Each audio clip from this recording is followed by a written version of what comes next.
তোমার খুশিতে আমি ঢুকি। এখনো চেষ্টা করছে কিভাবে উগ্রপন্থা আবার ত্রিপুরাতে তৈরি করা যায়। বন্ধুগণ, আবার আমি ওনাদেরকে হুঁশিয়ার দিচ্ছি, এবার কিন্তু ছাড় দেওয়া হবে না। কেউ যদি উগ্রপন্থী আবার শুরু করে, এখানে সমস্ত খবর আছে, আমাদের সাথে মাননীয় প্রধানমন্ত্রী যে আছে, কাউকে ছাড় দেওয়া হবে না। বহুত কষ্টে একটা শান্তির পরিবেশ আমরা ত্রিপুরাকে আমরা তৈরি করতে পেরেছি। বন্ধুগণ, আমরা সব দিকে চাই, সমস্ত স্তরে সর্বাঙ্গীন উন্নয়ন আমরা চাই। এডুকেশন ডিপার্টমেন্টে হোক, আমরা কৃষি ক্ষেত্রে হোক, হর্টিকালচারে হোক, সব কিছু আমাদের কাছে সমস্ত পাওয়ার আছে। বন্ধুগণ, কিরকম পাওয়ার? কারণ আপনারাই হচ্ছেন আমাদের আসল শক্তি।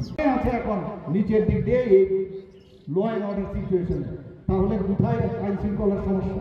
মাঝে মাঝে এদিক সেদিকে ওই দিক থেকে মাঝে মাঝে খবরাখবর আছে, কিন্তু আমরা বারবার সেই জায়গার মধ্যে কিন্তু অ্যাডজাস্ট করি। আমরা দেখেছি আমাদের মধ্যে জাতি জনজাতির মধ্যে যাতে একটা বিভেদ সৃষ্টি করার একটা চেষ্টা সংক্রান্ত এখানে করা হয়েছে। আমরা ঘণ্টা দুচার ঘটনা আপনারা নিশ্চয়ই মনে আছে, আমি নিজে সেখানে গিয়েছি। 3 দিনের মধ্যে সেখানকার গিয়ে আমরা বিভিন্নভাবে সে সমস্যার সমাধান করেছি। আমরা কুর্তি কদম তোলার ঘটনাও দেখুন, সেখানেও কিন্তু একটা দাঙ্গা বাঁধানোর চেষ্টা করেছে। টুকটাক সব জায়গার মধ্যে এই ধরনের চেষ্টা করেছে। আমরা চাই ত্রিপুরাতে জাতি জনজাতি আমরা সবাই একসাথে মিলে, এই যে একটা তীর্থস্থান আমি বলবো ত্রিপুরা, তার একটা ইতিহাস আছে, সেই ইতিহাসকে সামনে রেখে আমরা সমস্ত ভারতবর্ষের মধ্যে ত্রিপুরা এখন একটা পারফর্মিং স্টেট হিসাবে প্রতিষ্ঠিত হয়েছে। এবং তার ইন্ডেক্স আছে, শুধু মুখে বলছি না, ডাটা বলছে যে ত্রিপুরা এখন এই নর্থ ইস্টার্ন জোনের মধ্যে, আপনারা যদি জিএসডিপির কথা বলুন, ত্রিপুরা দ্বিতীয় স্থানে এখন জিএসডিপির দিকে আছে। পার ক্যাপিটা ইনকামের কথা যদি বলেন, তাহলে নর্থ ইস্টার্ন জোনের মধ্যে আমরা দ্বিতীয় স্থানে রয়েছে।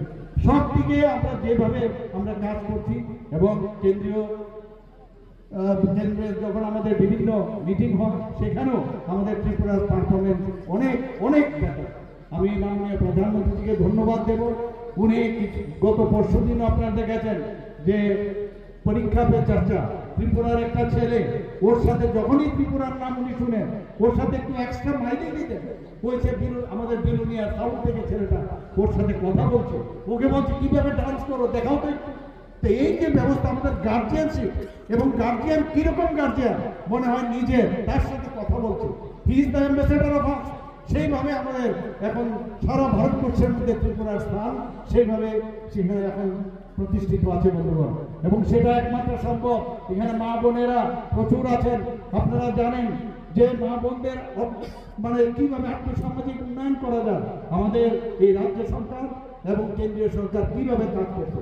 যেখানে আর মাননীয় প্রধানমন্ত্রীজি বারবার ভেবেছেন যে আমাদের মা বোন ভাই মানুষ কিভাবে তাদের চিকিৎসা করাবে, প্রধানমন্ত্রী জন আরোগ্য যোজনা উনি শুরু করেছেন।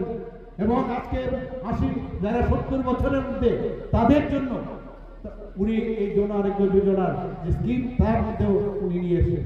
আমরা দেখলাম ত্রিপুরা সরকারও আমরা ভাবলাম যে প্রধানমন্ত্রীজি যখন আমাদের এইভাবে দেখাচ্ছেন, আমাদেরও কিছু করা উচিত, আমাদেরও কিছু কর্তব্য আছে। তো এই যে ক্যাপিং আছে প্রধানমন্ত্রী জন আরোগ্য যোজনার, কে পাবে, সেই জায়গা থেকে বেরিয়ে ত্রিপুরা একমাত্র রাজ্য সারা ভারতবর্ষের মধ্যে যেখানে মুখ্যমন্ত্রী জন আরোগ্য যোজনা আমরা শুরু করলাম।